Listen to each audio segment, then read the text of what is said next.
E nesse vídeo aqui nós vamos descobrir qual é o melhor filamento para impressão 3D. E aí pessoal, tudo bem com vocês? Felipe aqui do canal Mania Maker. E hoje eu vim conversar com vocês sobre qual é o melhor filamento para impressão 3D dentre os três mais clássicos, que são ABS, PLA e PETG. E para quem curte uma resposta rápida, eu já deixo aqui o veredito. O melhor filamento para impressão 3D é o... Infelizmente não tem resposta certa para isso, pessoal, porque depende muito da aplicação que você vai ter. E eu vou te mostrar agora o que você precisa saber para sua aplicação. E tudo vai se basear nesse gráfico aqui que eu peguei lá no site da 3D Lab. Mas não se assusta com ele não, que ele é facinho de entender, vem comigo. Na engenharia, esse gráfico é conhecido como um gráfico de tensão por deformação. E ele é formado graças a esse teste aqui, olha só, onde é aplicada uma força de tração na peça no sentido de esticar ela até quebrar. E uma vez que essa peça quebra, a gente consegue entender umas características mecânicas do material que compõe essa peça. Então se a gente voltar aqui pro gráfico que eu acabei de falar, o eixo vertical vai mostrar quanto de força foi aplicado nessa peça e o eixo horizontal vai mostrar quanto ela se alongou até quebrar, sendo que a quebra é representada no finalzinho da curva pela queda da linha aí. Beleza? Deu pra entender? Então para garantir que a gente entendeu, vamos analisar aqui o gráfico do PLA, que é esse vermelho. Imagina que uma força de tração vai sendo aplicada na peça até ela ir esticando. Pelo gráfico a gente entende que o PLA vai acertar uma força bem grande aí, porém a peça vai esticar pouco e ela já vai quebrar. Agora se a gente for analisar o PETG, a gente percebe que a força que ele aguenta é bem menor,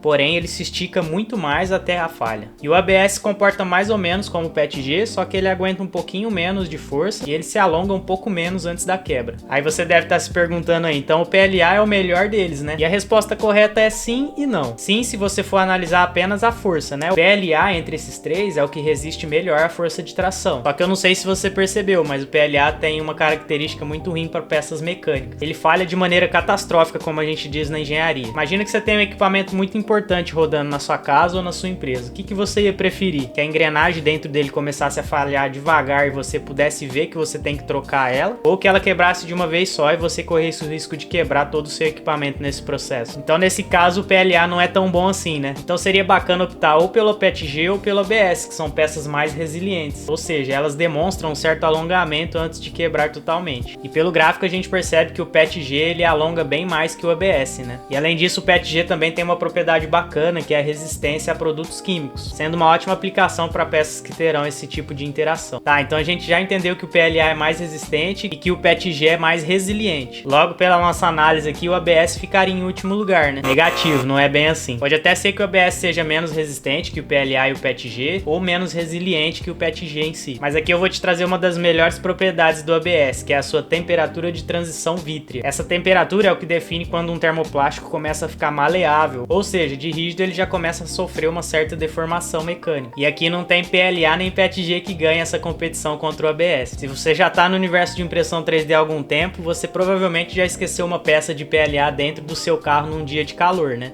E o resultado não é nada legal. Essas feitas em PLA têm a temperatura de transição vítrea em torno de 55 graus Celsius. Então se você esquecer peças assim dentro do teu carro em dias de calor, vira uma mini estufa lá dentro e essas peças vão sofrer deformação. Já o PETG tem a temperatura de transição vítrea em torno de 85 graus Celsius, fazendo com que ele resista bem mais do que o PLA a temperaturas mais elevadas. Mas como eu falei anteriormente, o ABS reina absoluto nessa questão, com uma temperatura de transição vítrea em média de 105 graus Celsius. E além disso, esse material recebe acabamento muito mais fácil, lixa, pintura e tudo mais. E ele também é o mais barato dentre os três, tendo seu lugar na prateleira de muito maker por aí. Mas me diz uma coisa, tá curtindo o vídeo até aqui? Deixa aí embaixo no comentário a sua opinião, porque eu adoro essa interação com a comunidade 3D. E se puder deixar o like, ajuda bastante a eu trazer esses conteúdos gratuitos para vocês. Então agora eu faço uma pergunta para você. Qual é o melhor filamento de impressão 3D? E a resposta correta é: depende da sua aplicação. O PLA é o que tem melhor resistência à tração e dá melhor qualidade de impressão. O PETG é o mais resiliente deles e tem propriedades de resistência química bem interessantes. E o ABS resiste a maiores temperaturas e também dá uma facilidade de acabamento muito fácil para suas peças. Portanto, a partir de agora você vai me prometer que você vai fazer a escolha correta que se adequa melhor às suas necessidades, beleza? E se ficou alguma dúvida, deixa nos comentários aí que eu vou adorar responder para você. Valeu, muito obrigado pela sua companhia. Até a próxima. Tchau!